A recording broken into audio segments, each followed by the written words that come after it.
एक बार फिर परमेश्वर का धन्यवाद हो। मैं परमेश्वर का धन्यवाद करता हूँ इस अच्छे समय के लिए जो प्रभु ने हमारे जीवन में दिया। और मैं विश्वास करता हूँ कि आप लोग सलामत हैं और आप परमेश्वर के नाम को धन्यवाद दे रहे हैं। मैं एक बात शेयर करना चाहता हूँ आप लोगों के साथ में। एक वचन जो मत्ती 26 और उसके 41 पद में लिखा है, परमेश्वर कहते हैं कि तुम जागते रहो और प्रार्थना करते रहो ताकि तुम परीक्षा में ना पड़ो।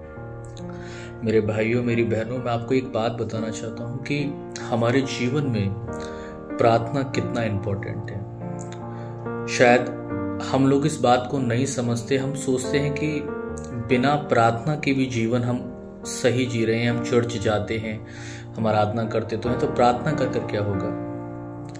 आप अगर बाइबल पढ़ते हो तो बहुत सारी चीजें, बहुत सारे युद्ध, बहुत सारी लड़ाइयाँ प्रार्थना के द्वारा जीती गई हैं। बहुत सारे रोगी प्रार्थना के द्वारा चंगे करे गए हैं। बहुत सारे मुर्दे प्रार्थना के द्वारा जीवित किए गए हैं। प्रार्थना कोई छोटी चीज नहीं है। प्रार्थना कोई नॉर्मल बात नहीं है। प्रार्थना परमेश्वर के साथ एक संबंध है। जब आप प्रार्थना करते हो तो परमेश्वर को बताते हो कि मैं आपके बिना कुछ भी नहीं कर सकता। मैं आपके बिना मैं इस दुनिया में सांस भी नहीं ले सकता। मेरे भाइयों मेरी बहनों, निरंतर प्रार्थना करते रहे, क्योंकि जब यीशु ने कहा कि तुम प्रार्थना करते रहो, जागते रहो और प्रार्थना करते रहो, क्योंकि वो जानता है बिना प्रार्थना के आप और मैं कुछ नहीं कर सकते। आपने देखा होगा कई बार हमारे जीवन में अशांति होती है और हमें कुछ भी समझ में नहीं आ रहा होता। हम कहीं अपने दोस्त के पास जाकर बैठते हैं या अपने पड़ोसी के पास जाकर बैठते हैं, कुछ भी हमें समझ में नहीं आ रहा।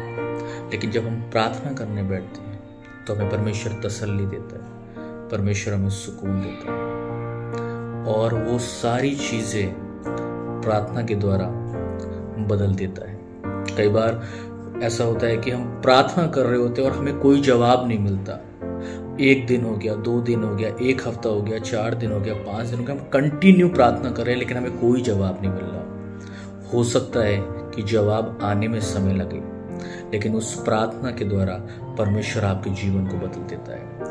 क्योंकि एक समय ऐसा भी होता है कि हम बिल्कुल प्रार्थना नहीं कर रहे होते, लेकिन जब परेशानी आती है और जब हम प्रार्थना करने बैठते हैं तो धीरे धीरे करके हम परमेश्वर के साथ अपना समय बिताने लगते हैं और धीरे धीरे करके हो सकता है कि हालात नहीं बदलते, लेकिन परमेश्वर हमको बदल देता है। जो व्यक्ति एक दिन भी प्रार्थना नहीं करता था, आज वही व्यक्ति 15-15 दिन, 20-20 दिन लगातार प्रार्थना करता है। और आप मेरे भाइयों मेरी बहनों, आप लगातार प्रार्थना करते रहिए। आपकी हर चीज प्रार्थना से खुलेगी। मैं गॉड ब्लेस यू। विश्वास करता हूँ इस छोटे से वचन के द्वारा प्रभु ने आपको आशीषित किया।